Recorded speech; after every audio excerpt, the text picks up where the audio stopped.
If you are a React developer or a Next.js developer, a lot of times you need to receive some data from your users, work on them and have some validations for them and send them to your backend. And for doing this, we have different solutions. For example, normally we use some states and we use the value and on change of our inputs and we work on them. But a better solution is to use the different packages and libraries like React Hook Form or Yup. In this tutorial, I want to show you how you can simply use React Hook Form library inside of your project. And for this, I use a project that is in my GitHub repository, and you can download this from my GitHub repo. The link of it in the video description. So let's go and see how we can do this. Well, I downloaded the project from the GitHub repository that you can find the link in the video description. And here inside of the app, I have this singular folder, and inside of that I have RH form, which stands for React Hook Form. And here I have a page.jsx. Let's don't focus on the other folders and on the other files, because in this tutorial, my focus is just on this RH form folder. So let's close this Explorer. And what we have inside of page.jsx, let me go down and in the return, let me show you. This is a simple division, and inside of that, I just want to have 4 simple inputs. You can see them. And for handling the values of them, I'm using these 4 states: name, email, phone, and password. Also, I have another state for handling my errors, and inside of this state, I have an object, and I will keep the error values for the name and email and phone and the password. Before continuing, first let's see what we have on the front end. So let's go to the view and terminal. If you just downloaded this from the GitHub, you need to use npm-i, but I used this npm-i and I installed the node module, so I simply use npm run dev. Let's wait for it, and it will be open on the localhost port 3000. And that's it. I go to the RH form. Here you can see that on the left side I have this sidebar, and I click on the RH form. And this is it. You can see that we have an h1 here, and I have a render. I have this input for name, email, phone, password, and I have this button. So let's refresh to be sure everything is clean. And here you can see that I have the name and email and phone and password. And if I click this, nothing will happen. But you can see that this render it increased, and if I click this render would be increased. So let's see the code behind this form. I close this terminal, I don't need it. So what do we have? Let's minimize this for now. So here I have a division, then I have an h1, and I have a render. So I want to show you that this is the performance that we are upgrading using React Hook Form. So I have this let x equals to 0 outside of my component. You can see that this is my component, and outside of that I have let x as of 0, and inside of the component I use x++. So in each render and then in each re-renders, the x would be increased, and after that we can show this inside of our component, and that's it. So this is to show you that how much render, or let's say re-render, do we have inside of our component. This is it. So after that we have 4 inputs, and we saw that we have these 4 states. So we simply, this is a traditional way of handling our forms. We have value and we have unchanged, so we use value of name, and unchanged we use set name of e.target.value, and for the others we exactly use this way. So we have value of email, and unchanged we use set email, value of phone and unchanged we use set phone, and value of password, and we use set password. And in order to handle the submit of our form, we use this button, and we use a type of submit with some class names, and then we show the send to backend on the label of this button. And on the submit, we are using this handle submit form to work on this. And what do we have inside this handle submit form? Well, this is the main part of our form, and inside of that, first we use this event.prevent default. We receive the event, and we use event.prevent default because you know that the form would refresh the page and you want to prevent it. So this is it. After that, we need to validate our form. So we use this code, and we use, first we create this object, then we check all of the values, and we check that if the name equals to an empty string, we use update error.name equals to this message, else we delete that, and we do all of this for all of our values like name, email, phone, and password. I don't speak about it a lot, and you can check that codes later, but this is all of the work I'm doing, and you can do it like this, or you can do it as your business logic. And after this, I use set errors of these updated errors, and I check that if the name equals to an empty string or email or phone or password, I simply return, else I will do the final work and the validation is in, and I simply use an alert to show. This alert means your submit was successful, and this is just a simple operation to show you that this is what after the validation we need to do. So this is it, and we are not using React Hook Form, but you can see that here we have a lot of works and options, and we are using some different states, and also we need to use the value and unchange on all of them. And after that, I want to have some errors to show. So I use this and I check that if the errors.name is not an empty string, I use an span with class names of text of red, and I show the error.name inside of it. And also I want to show the error of email, and also the error of phone, and error of password. They are all like the first one, so I just speak about the first one. We have an input with the name of with the placeholder of name and value of name, and on change we use the set name of e.target.value, and we check that if the errors.name is not equals to an empty string, using the conditional rendering, we show an span with the error. So let's use a format document, and let's go and check it again. This time we need to check the error. So let's go and check it. So if I press the send to backend, you can see that nothing happened and I have 4 errors. So let's add something to it, and this and this, and send to backend. Now you can see that only the last one has errors. And you can see that we have this alert, and it means that our submit was successful. So this was without using the React Hook form, and you can see that we have 34 re-renders, and this is not good for our form, and we had a lot of work. So let's see how we can use the React Hook form. So if I go here, you can see that I can use npmi React Hook form. So let's copy it, go back to our VS Code, and let's open our terminal, and I use Ctrl C to stop my terminal, and I paste the npmi React Hook form. So this is just what I need. And after that, let's use npm run dev again to start our project, and that's it. So let's comment these for now because I don't need them for now. Let's clean up everything. So I will comment all of these states because I don't need them. But you know what? Before continuing, let's Ctrl Z, and let's have a copy of this page to show you the difference of them. So let's go here, and I will use copy. So I say that this is the page old. So let's close them. So the state of the current time is here inside of the page.old, and we don't use the React Hook form inside of it, but inside of the page.jsx, now let's use React Hook form. So I comment all of these states. That's it. And then I comment all of these, and also I comment all of these because I don't need this for now. And then let's go here and comment these errors. And also let's delete this value and unchange. I don't need them. And let's delete these, and also these, and the final one. Now let's use format document. That's good. Now we want to add the React Hook form, and let's use it. So let's import use form from the React Hook form. This is it. This is the only hook we need. And then let's continue. So the first thing is, after all of this, let's go. We can use this use form to manage our form. And this use form can return some object for us. So let's say const of form equals to use form. And this is it.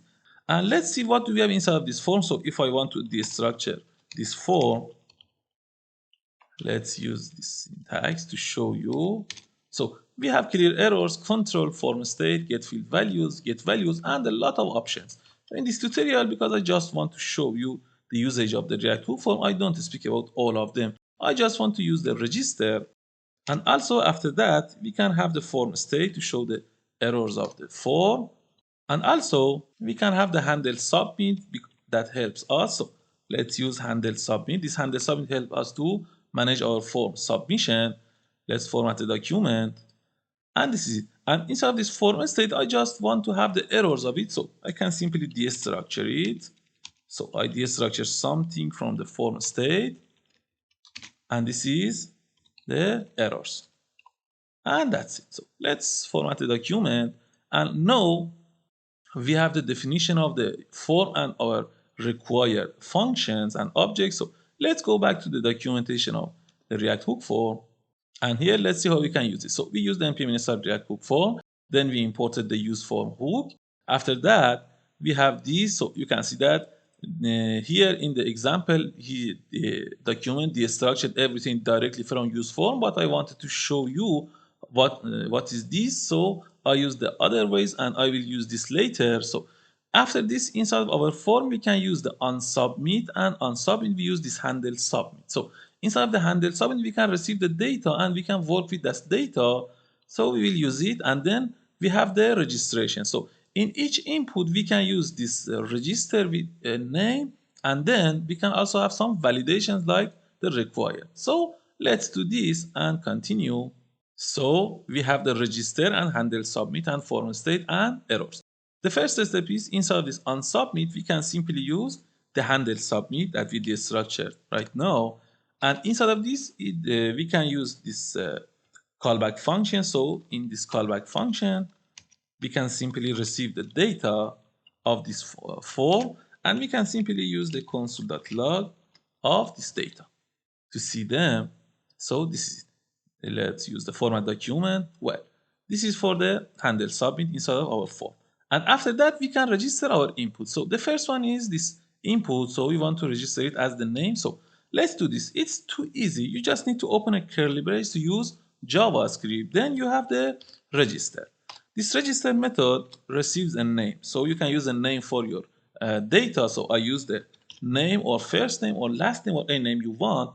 And this register can return some props. So we can simply destructure this register using these three dots, which is a spread operator, and we can use it. So now we have the props of this register inside of our input. Let's use the format document. Well, you can see that this was easy. So we register this with the name, and after that we can have another one. So I simply copy paste this to be a little faster. So this is the register for my email, and also let's paste it here. So this is the phone, and after that let's paste it here, and we use password. Well, let's format my document, and now we registered all of these, and inside of the onSubmit, we use this handle submit, and we pass this callback function to it, which is this. So let's create this callback function here. So I create it, and inside of that, I receive a data, and I can work with this data. So I can use console log this data. That's it, and I pass this callback function test name to this. Now let's use the format document. Well, now we pass this callback test, and now let's use it to see what we have until now. So I go to the Next.js and I refresh everything. And because we use the console, let's open our console here.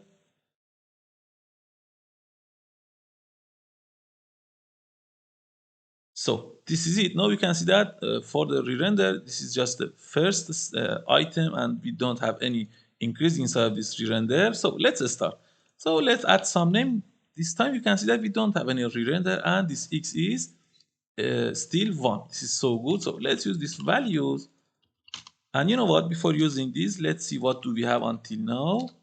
Let's use this. So you can see that I have the name, email, and password and phone, and all of them are empty strings. So let's use AAA and BBB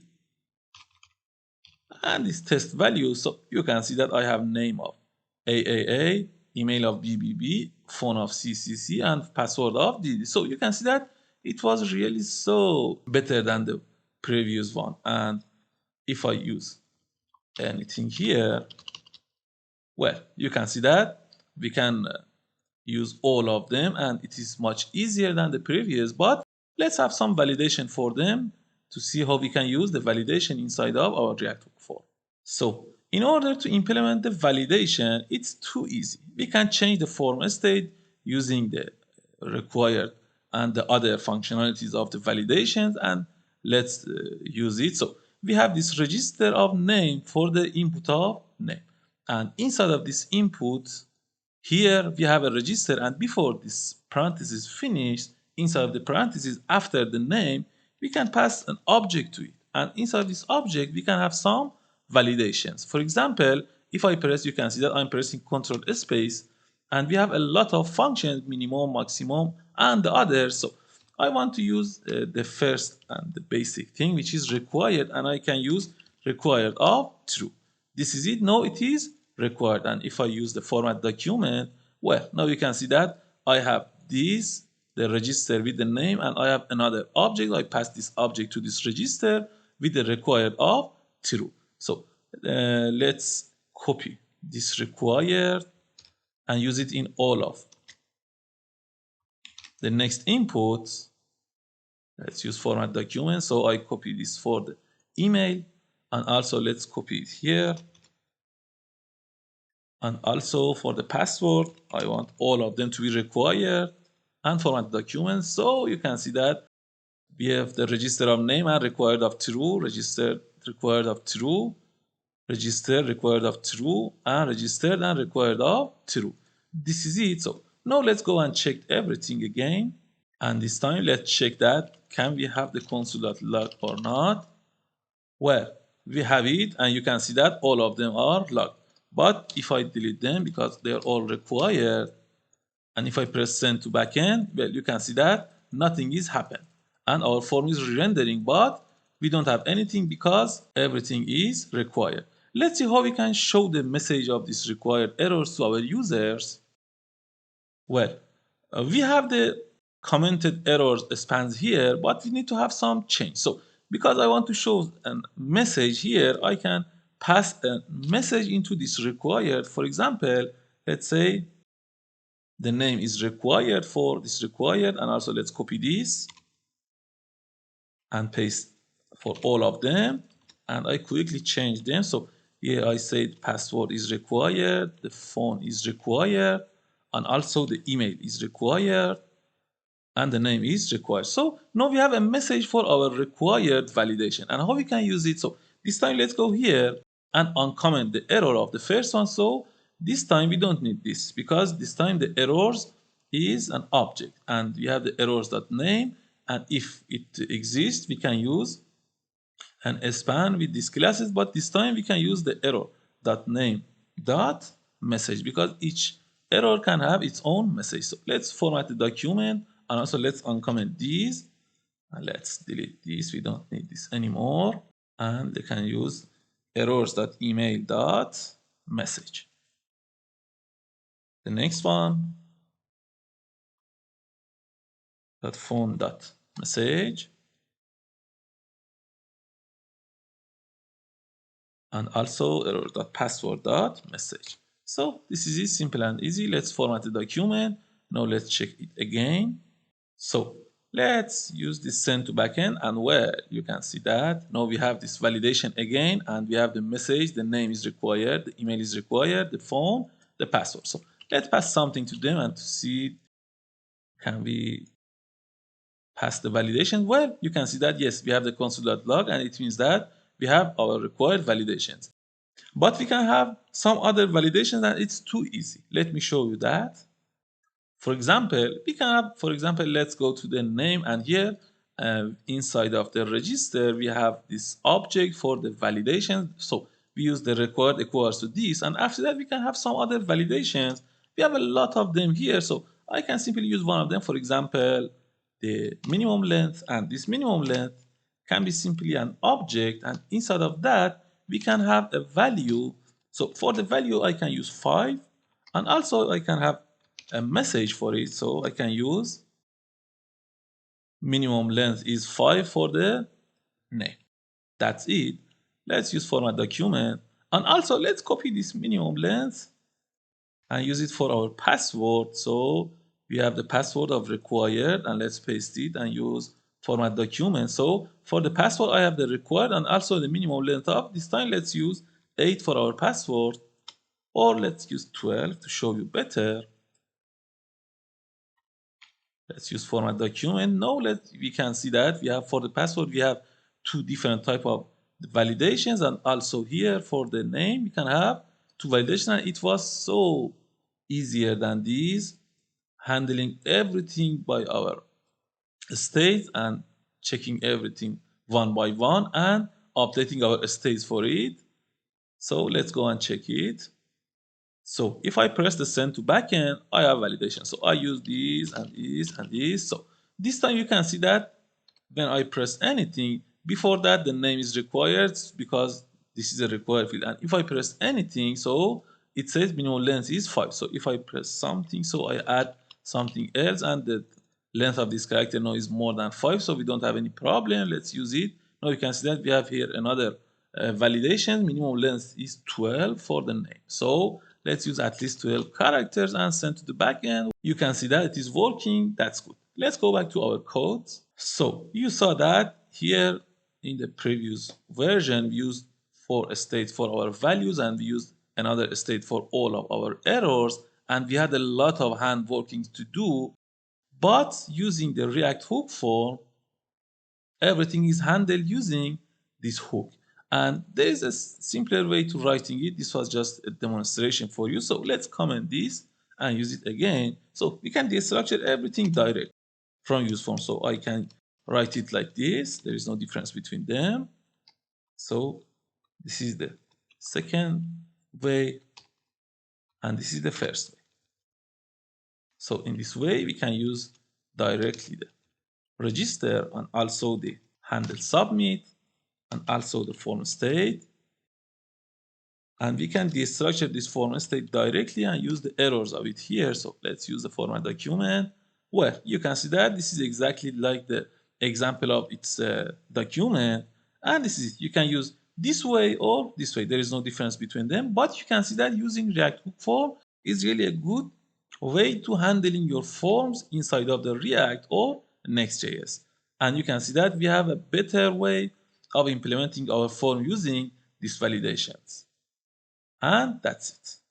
Well, you saw that how easy it is to use React hook form in our project, and it helps us a lot, and also it will increase our application performance by avoiding unnecessary renders. And that's it. I hope it helps you. Have a good time and goodbye.